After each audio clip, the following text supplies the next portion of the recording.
Today I'm showing you cabin 1828 on Adventure of the Seas 121828. This is a ocean view cabin for 4 people.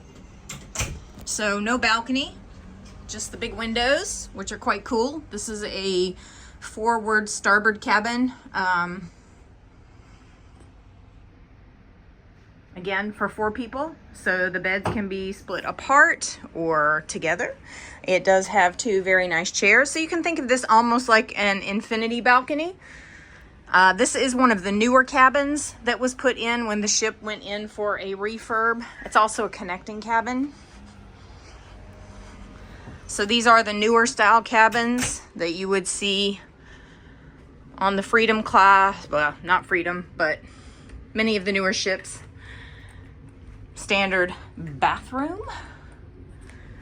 and the closet configuration again of the newer ones.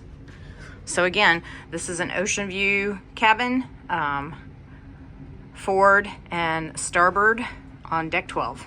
If you have any questions, let me know.